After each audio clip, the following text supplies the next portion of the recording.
Hello, everyone, and welcome back to Beyond the Evidence, the podcast where we dive deep into true crime cases, uncovering the facts and exploring the unanswered questions that keep us coming back for more. I'm your host, Marv, and I want to thank you for joining me today. If you haven't already, please subscribe to my YouTube channel and hit the notification bell so you never miss an update. And if you'd like to support the channel, you can find links to my PayPal and Cash App in the description. Now, let's get into today's topic.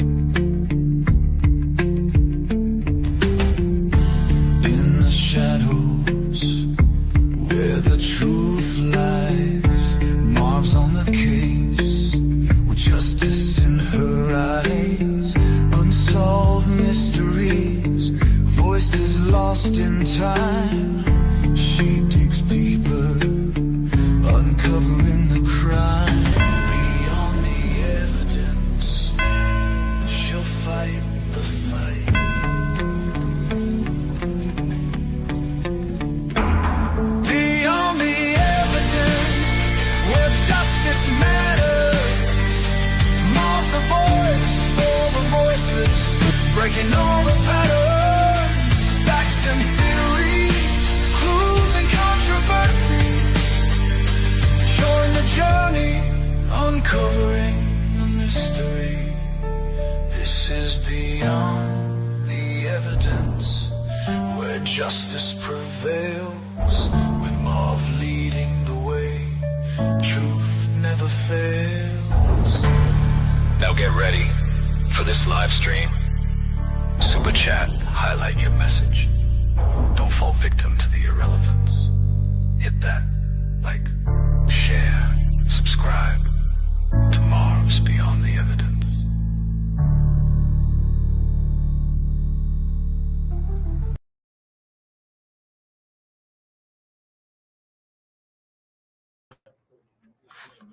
Hello, everyone, and welcome to True Crime on Social Media, a comprehensive overview. I'm Marv, and today we're diving deep into the world of true crime content online. Andrea, I'm not sure what's wrong with the prompts, but we'll figure it out. Trying to get Nightbot working, and the prompts aren't working. So, there we go. It finally went on. All right. So, from TikTok thrillers to YouTube deep divers and citizen detective forums, we'll explore what true crime on social media really is, where it thrives, who it involves, why we're all so captivated by it, and the critical differences between being a true crime content creator and a victim advocate. We'll also tackle the ethical issues that spark fierce debates and weigh the positive and negative impacts this trend has on creators, victims, families, and all of us as the audience. As we go along, I'd love to hear your thoughts. Feel free to chime in the chat or comments. Are you a late night true crime fan? Do you follow any crime podcasts or YouTube channels? Let me know, and let's make this an interactive discussion. We're going to start with a quick definition and overview. What is true crime on social media, and what does it include? True crime has exploded into a massive online genre. Simply put, true crime media is any content that explores details of real crimes, murders, mysteries, disappearance, trials, you name it. Traditionally, this meant books, magazines, documentaries, or TV shows. That's how I got my start into true crime, is with TV shows, unsolved mysteries, and by reading tons of books. But today it also includes a wave of digital content, YouTube series, podcast episodes, Instagram posts, TikTok mini documentaries, Reddit threads, even live tweeted court cases.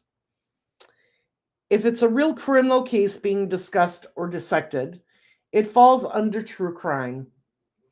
And if it's happening on an interactive platform or being shaped by online communities, that's true crime on social media.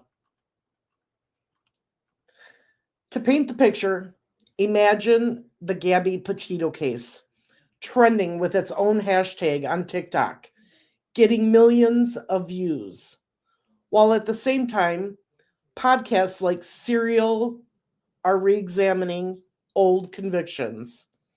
And Netflix is dropping dramatized series like Dahmer that have everyone talking.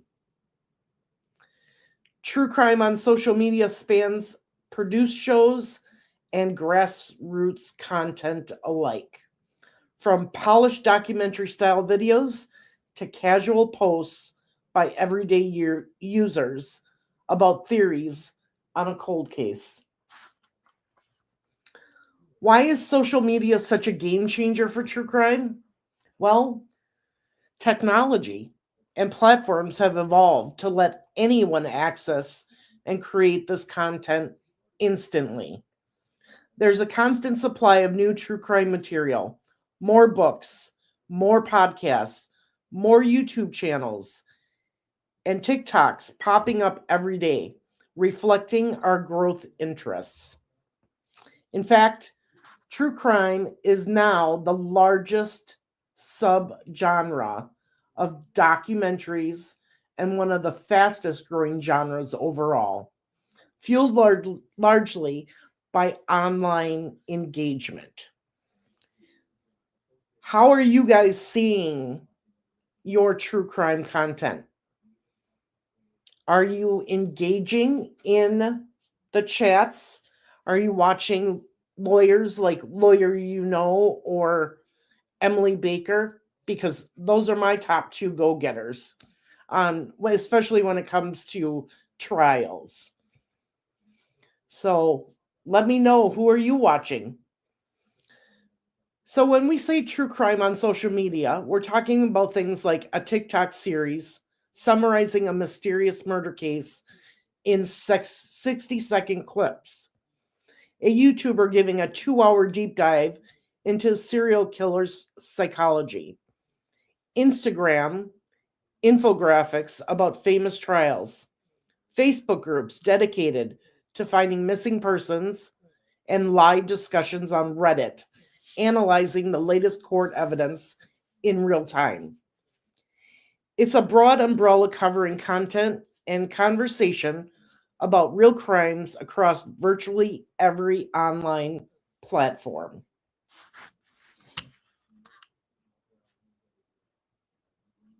Okay, so glad that Andrea got Nightbot working. Karen says, glad to see you, Marv. You look very pretty today. Thank you so much. True Crime Investigates with Greeno. That's where I knew who you were. Yep. Gloria says, hi. Hi, Jen. Hello.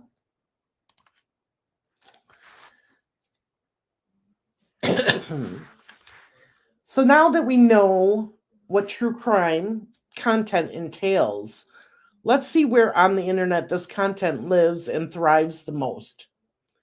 Which platforms do you think host the liveliest true crime communities? Let me know in the chat.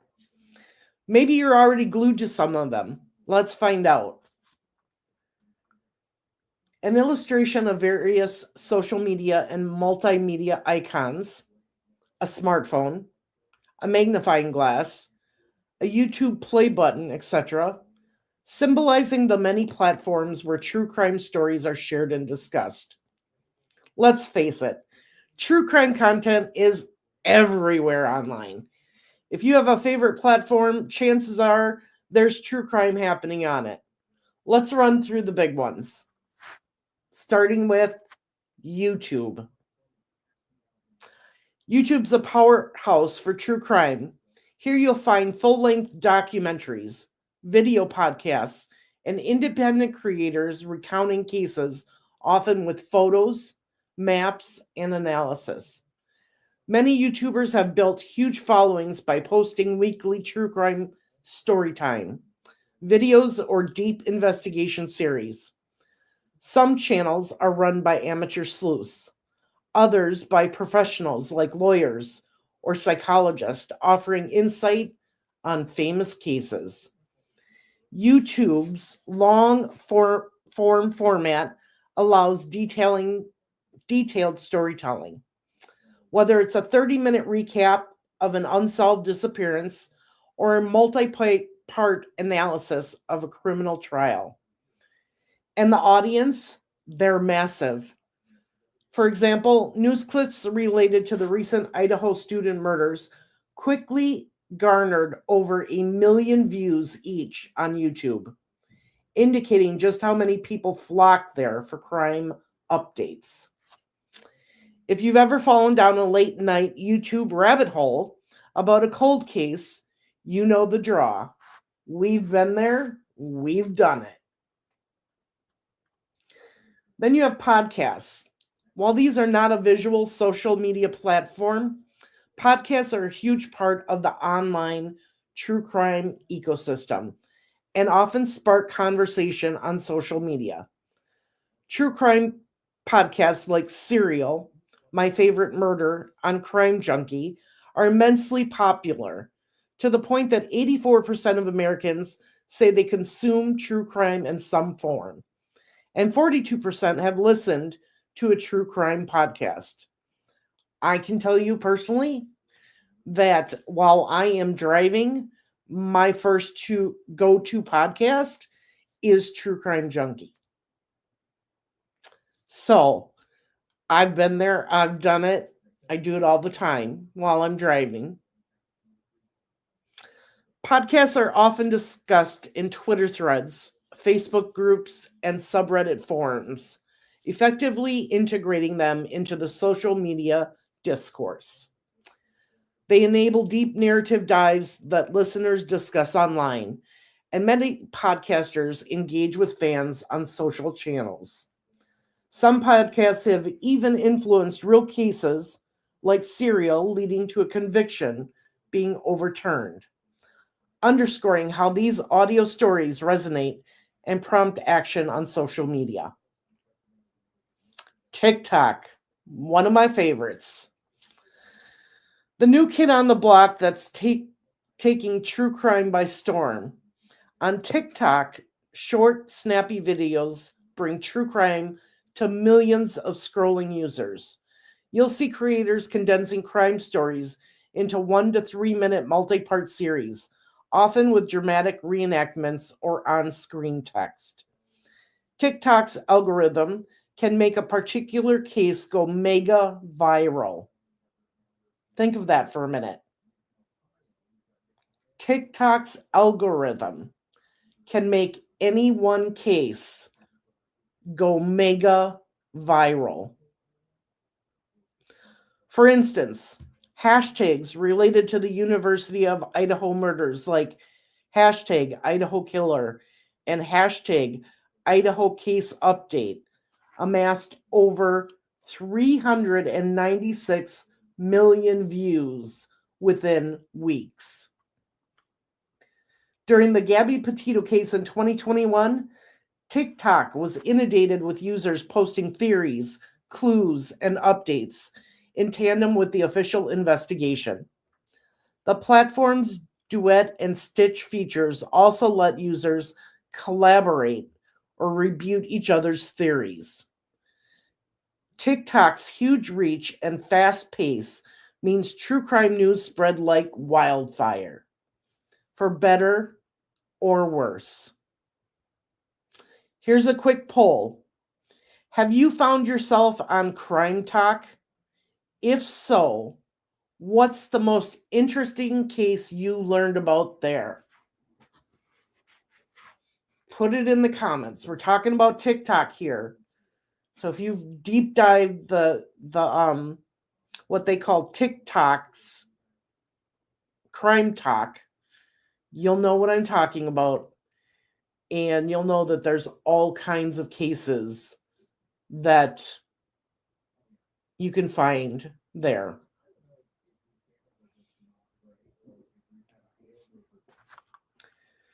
Let's talk about Instagram.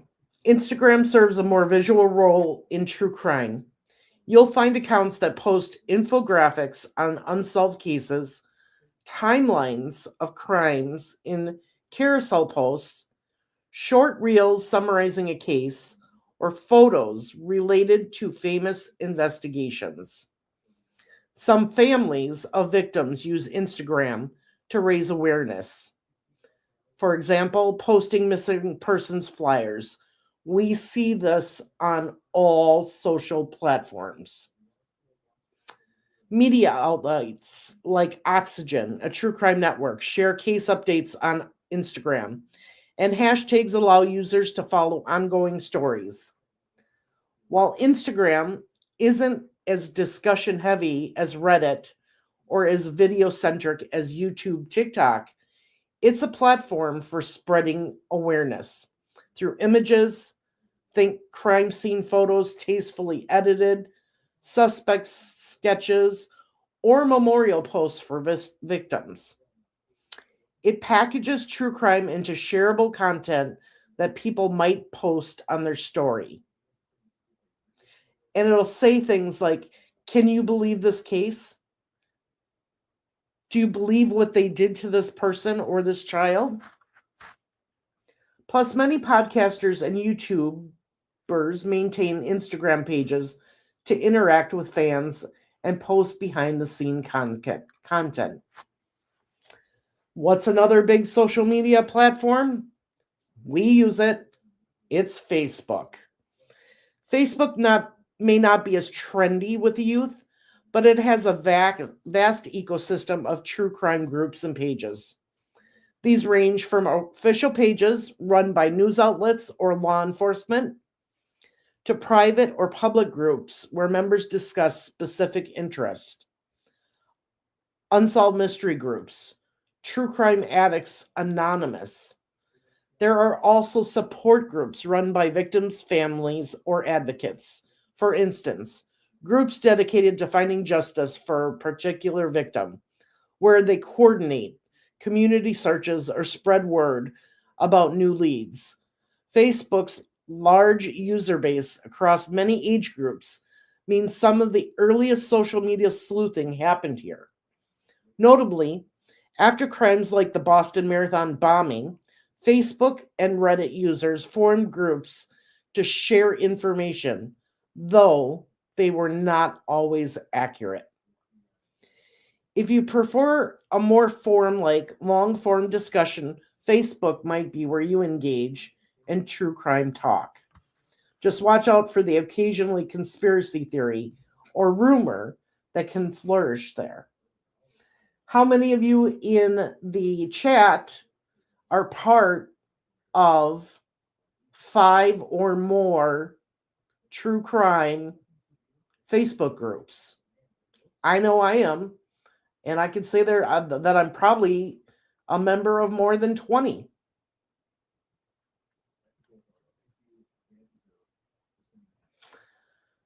Reddit and online forums. If YouTube is for storytelling and TikTok is for virality, Reddit is for analysis. Hang on. Is for analysis and crowdsourcing. I'm just going to text my daughter and let her know I'm doing a live.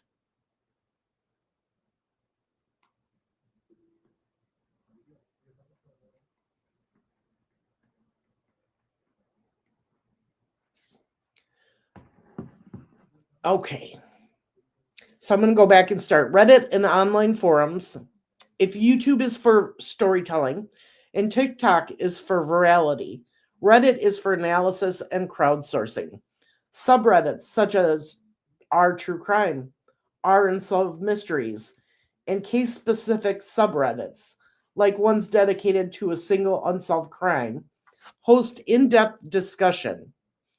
Users share news articles, speculate on motives, compile timelines, and sometimes even organize evidence. Reddit notably played a role, sometimes infamously, in high profile cases.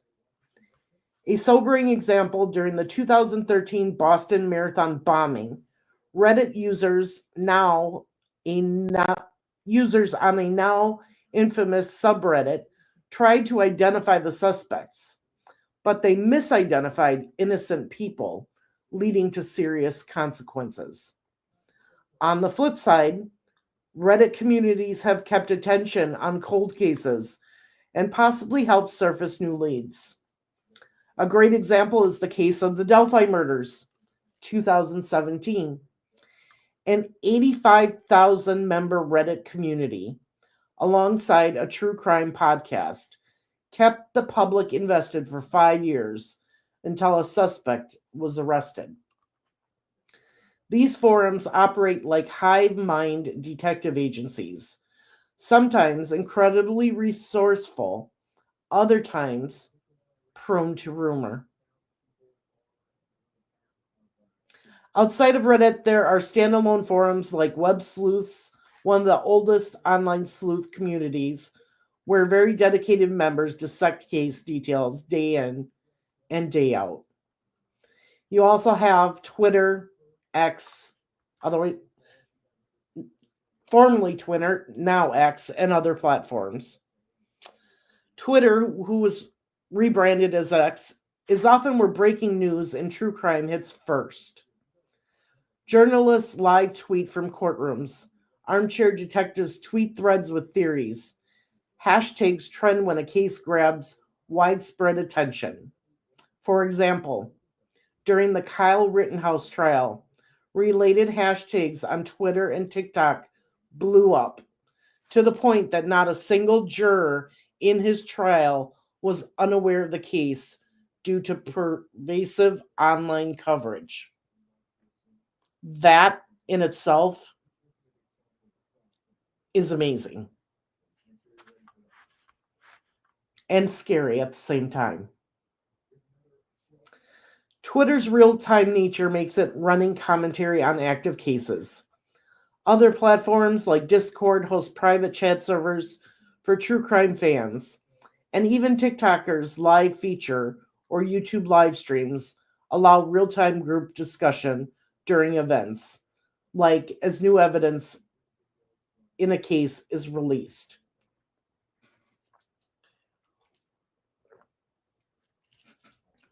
Basically, you name the platform, true crime has found a foothold there. The multi-platform presence turns many cases into 24/7 multimedia phenomena. Take the recent trial of Alex Murdaugh in 2023. It wasn't just on the news, it was dissected on YouTube law channels, hashed out on podcasts, clipped on TikTok, and debated on Reddit.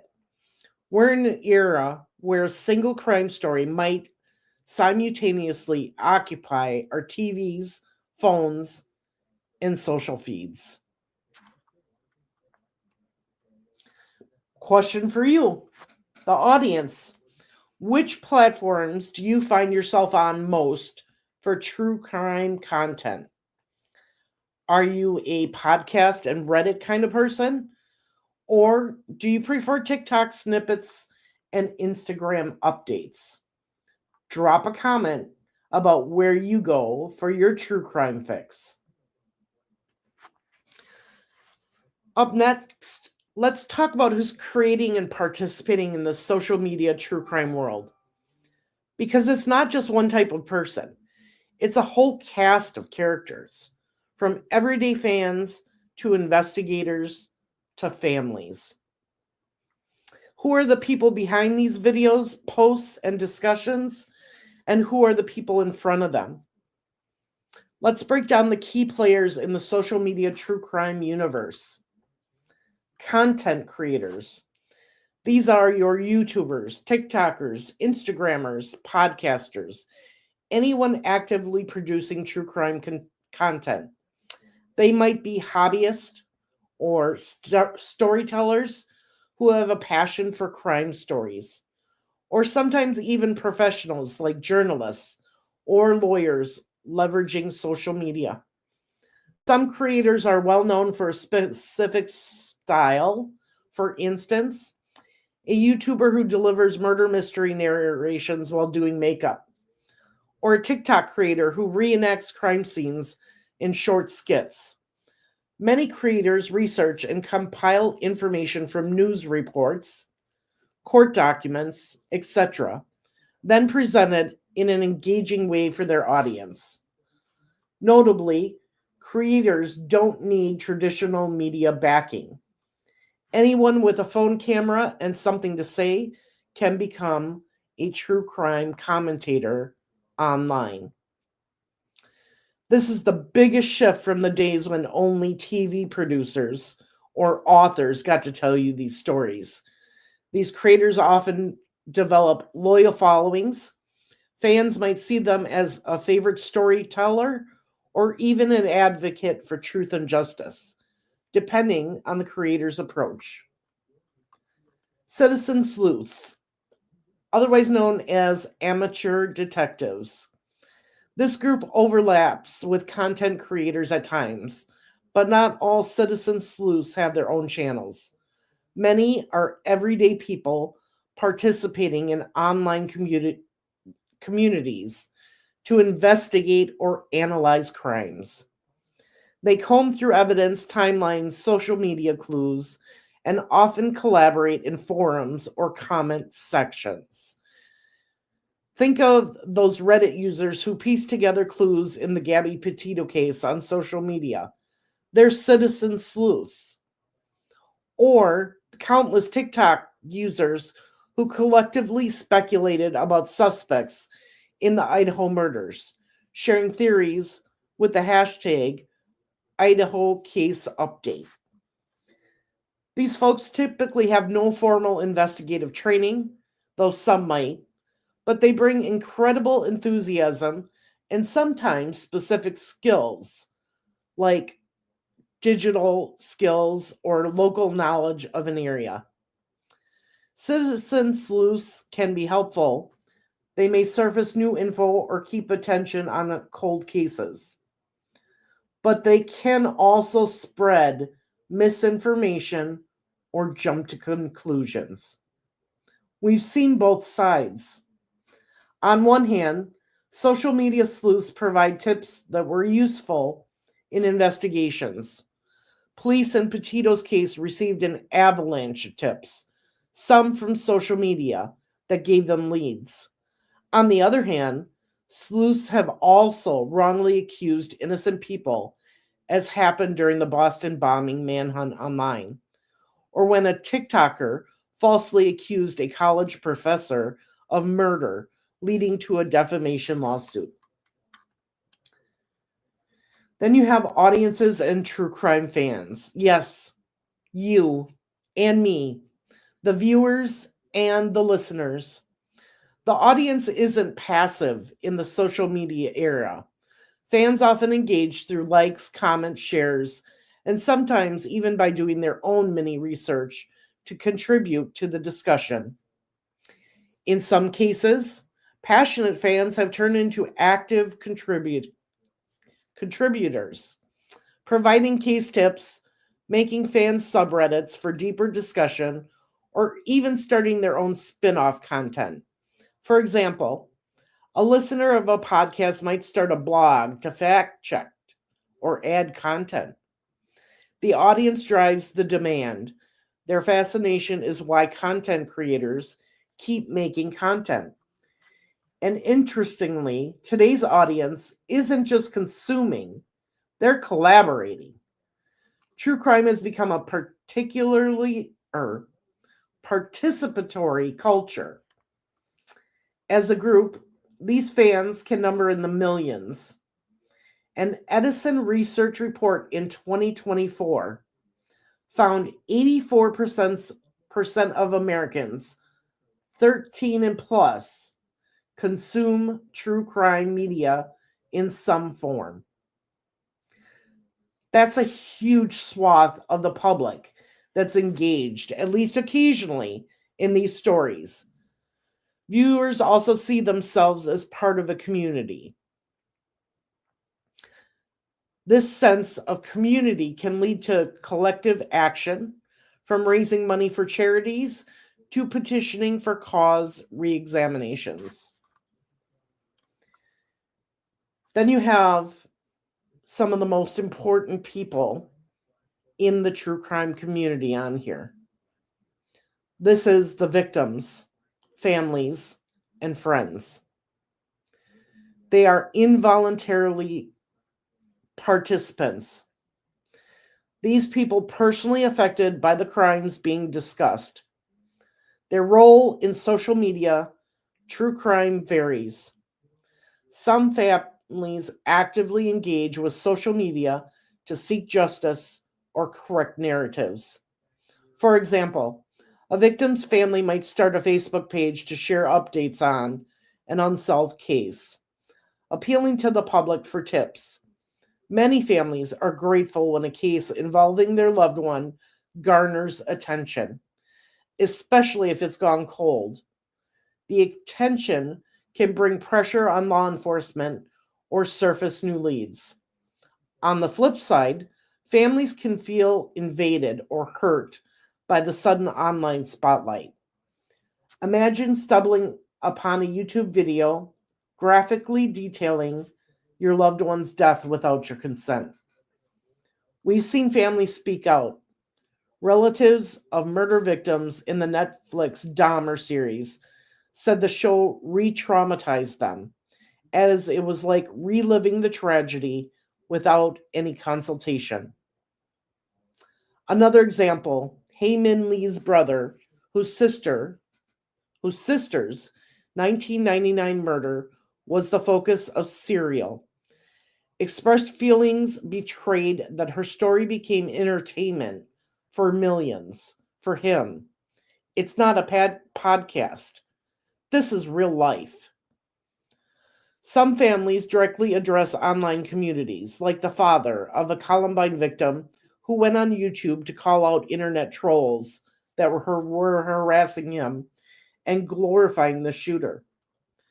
So victim families either become advocates and voices in these spaces, or they become people that advocate for victims, try to shield them from harm. But no matter what, they are central. Their reactions and needs are a big reason why ethical questions arise more today than ever. Victim advocates and ethical voices. They're separate from the families. They're a growing presence of advocates who aim to center victims' rights and well-being in true crime content. Some are professionals from organizations like the National Center for Victims of Crime, who engage with content creators or issue guidelines on ethical storytelling. Others are activists or even survivors of crime who use social media to educate creators and audiences about sensitivity. For instance, you'll find advocates on Twitter calling out a YouTuber for showing crime scene photos that are too graphic or for not blurring a victim's face. These advocates often push for content that helps. And some of the examples of this is sharing missing persons info, promoting domestic violence awareness, rather than just entertains. We'll discuss the distinction between the advocates and typical creators in the next section. But it's worth noting here that they are part of the conversation. Sometimes collaborating with creators who want to do better, other times criticizing those who cross lines.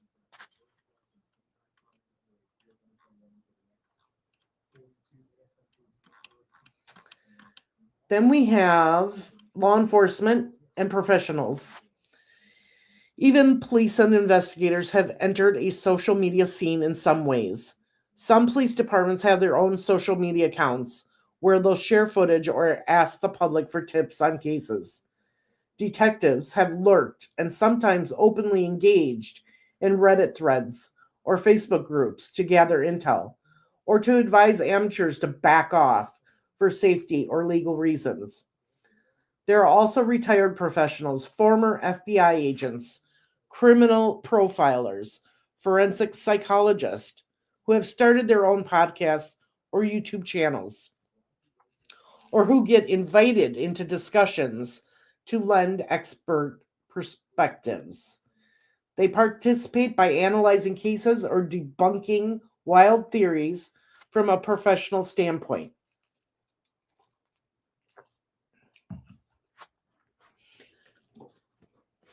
Additionally, lawyers often hop on YouTube or TikTok. There's a whole lawyer talk to break down ongoing trials or clarify legal points for the true crime crowd. So we do have expert voices mixing into the space populated largely by laypersons. This can be super valuable. They bring facts and experience. Though sometimes professionals express concerns about misinformation spreading before they can correct it. As I've said, I watch Lawyer You Know, Emily Baker, and others on YouTube. And I have even found some lawyers on TikTok now that I do watch just to get their view. Then you have the journalists and documentarians. These are folks who might straddle traditional media and social media. A TV journalist covering a murder trial might live tweet from court. A documentarian releases a series on Netflix, then participates in Reddit, AMAs, Ask Me Anything question and answer threads to discuss the case more interactively. They often bring the initial story to public attention, after which social media takes the baton and discussions continue. For example, when Making a Murderer hit Netflix, journalists and users took to a social platform to argue guilt or innocence and examine evidence further.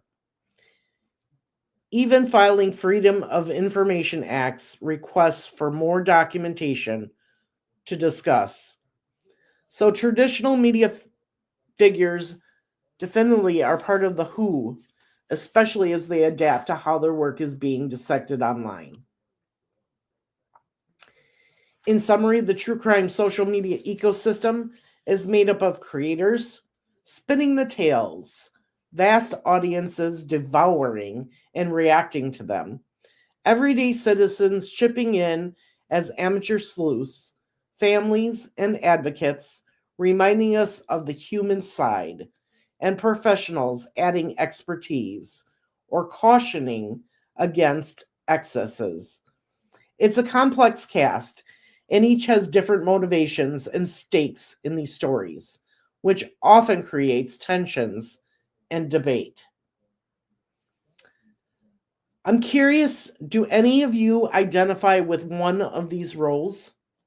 Perhaps you consider yourself a bit of a citizen detective when a case intrigues you, or maybe you work in the legal field and follow these stories from a professional angle. Let us know in the chat how you participate in the true crime community, even if it's just as the avid late night listener. Tomorrow, we are going to go into the second part of this.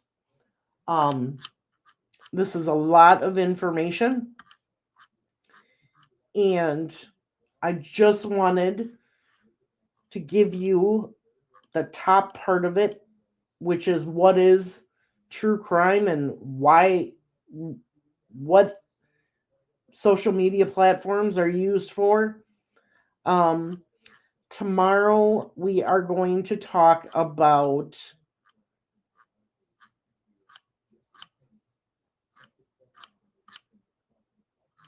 let's see here. Why people are fascinated by true crime. I'll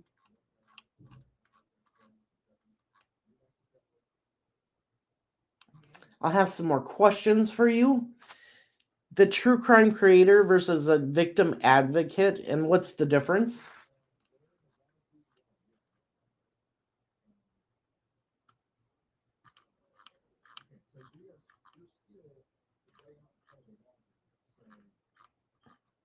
And the ethical issues and criticisms of true crime content. And I have more cases to go through with you on each one of these. And this is very long, so I may do this in 3 parts. So watch for part 2 tomorrow. As I said, there's lots of questions I've asked, during this time. If you're watching the replay, throw a comment underneath the video and let me know what your thoughts are on all of this. Thank you for joining me today. And don't forget, I'll Be Frank, who is in my recommended channel list on my YouTube page, is having a live right after this. So I'm going to post his link here in the chat. We also know him as Gibbo, who has been a viewer and is a moderator along with Andrea and Misty. So go check him out. I'm just looking to see. Yeah, go check him out. He's starting to do more true crime content, and he's a creator that I'll be collaborating with.